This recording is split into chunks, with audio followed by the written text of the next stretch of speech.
1799 के अंदर टीपू सुल्तान गए थे।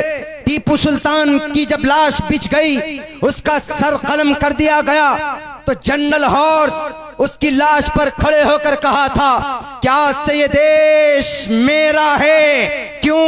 हमने एक शेर हिंदुस्तान को शहीद कर दिया है। इस देश में अंग्रेज से लड़ने की बात थी तो सबसे पहले मैदान में ये कलिमा पढ़ने वाले, ये टोपी वाले, ये मुसलमान, ये ईमान वाले एक बात क्यों भूल जाते हो? एक तरफ भगत सिंह को फांसी पर लटकाया गया था, तो क्या दूसरी तरफ अशफाकुल्लाह खान के जिस्म के टुकड़े नहीं हुए थे? कहां चले गए थे उस वक्त? कहां सोए हुए थे? जब टीपू सुल्तान शहीद हो गए, तहरीक थोड़ी सी मध्यम पड़ी थी, तो 1804 के अंदर जिहाद का ऐलान करने वाला कौन? शाह अब्दुल अजीज मुहद्दिस देहलवी कलिमा पढ़ने वाला था।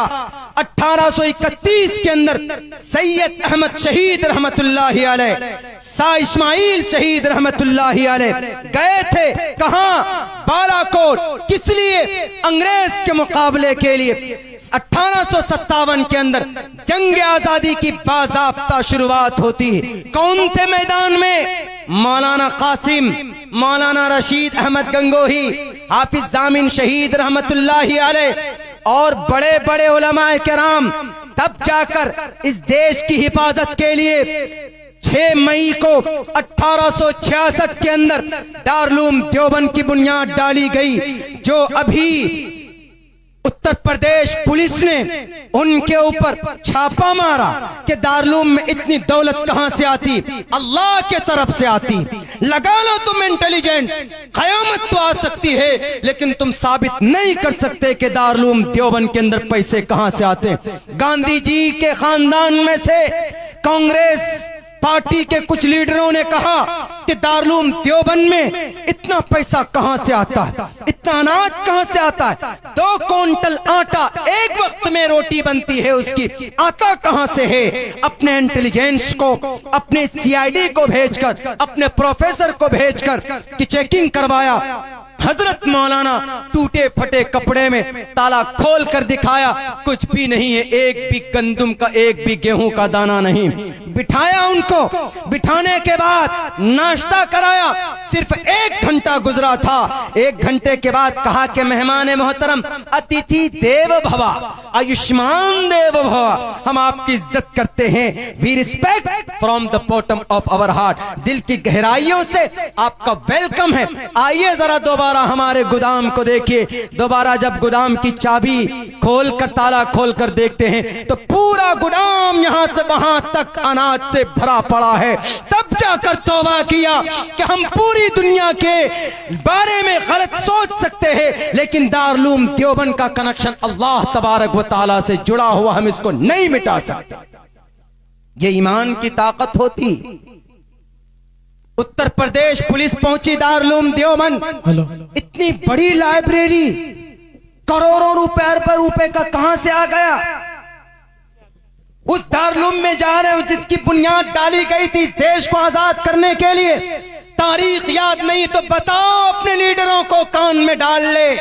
6 मई 1866 के अंदर दारुल देवबंद की बुनियाद डाली गई थी। उसके बाद 15 अगस्त 1947 में यह देश आजाद हुआ। 1912 में तहरीक रेशमी रुमाल छेड़ी गई। किस लिए? देश को आजाद करने के लिए। 1916 में शेखुल हिंद जेल गए। किस लिए? इस देश को आजाद करने के लिए। 1919 के अंदर जमीयत उलमा की बुनियाद डाली गई। किस लिए? इस देश को आजाद करने के लिए। 1920 के अंदर जामिया मिल्लिया की बुनियाद डाली गई और नॉन कोऑपरेशन तहरीक का आगाज किया गया। मौलाना मोहम्मद अली जौहर के जरिए, मौलाना शौकत साहब के जरिए से।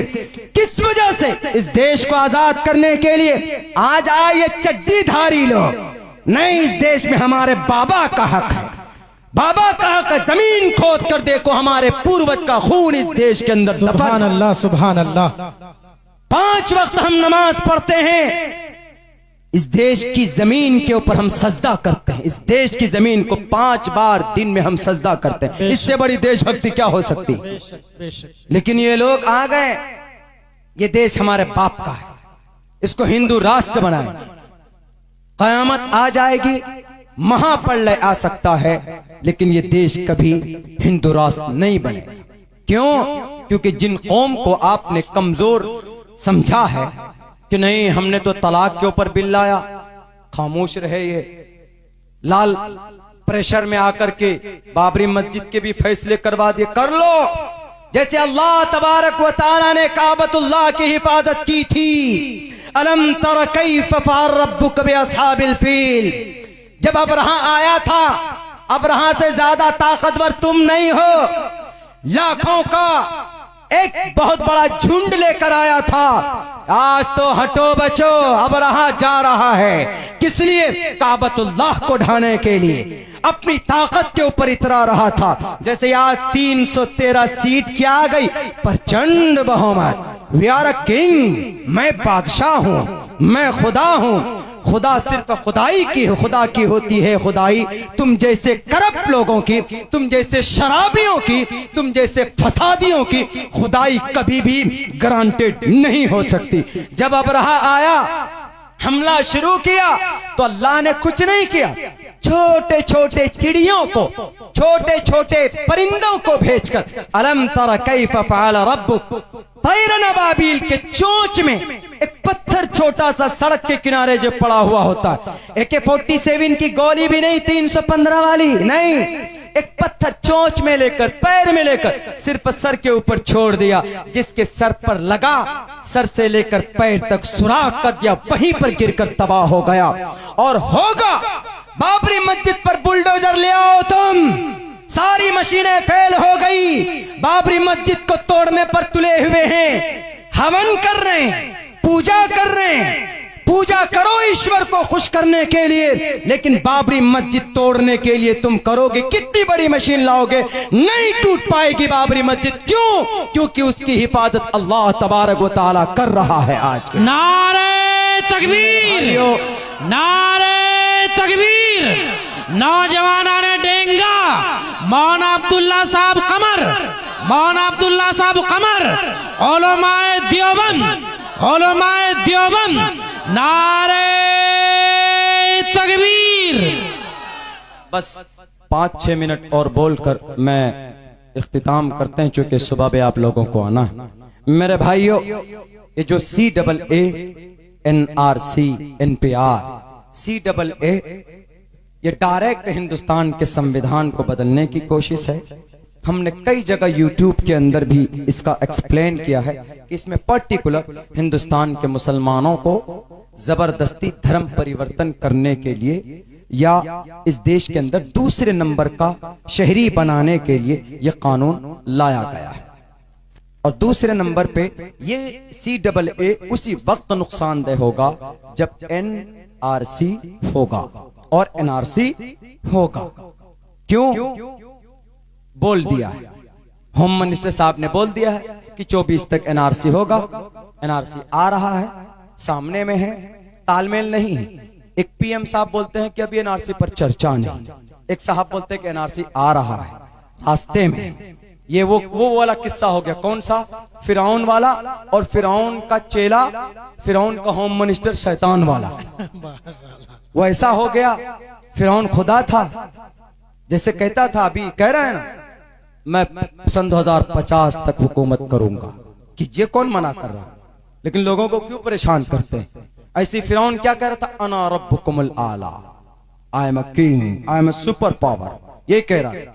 लेकिन एक रोज डेंगा वाले पहुंच गए फिरौन के पास, और डेंगा वालों से कहा, आप तो हमारे खुदा हैं। कहा क्या बात है, बोलो। कहा हमारे धान का खेत सूखा हुआ है, बारिश करवा दीजिए। कहा बस इतनी सी बात है, कोई बात नहीं, आज जाओ, रात को बारिश हो जाए। शैतान को बुलाया, अपना होम मिनिस्टर को बुलाया। शैतान उनका होम मिनिस्टर था, फिरौन का होम मिनिस्टर को बुलाया और होम मिनिस्टर साहब से कहा कि मेरे होम मिनिस्टर साहब, बारिश की डिमांड कर रहे हैं लोग, बादल के ऊपर तो मेरा कब्जा है नहीं, मैंने तो कह दिया कि मैं खुदा हूं। क्या कहने, अब होगा क्या? क्या घबराइए नहीं, हम करवा देते हैं इंतजाम।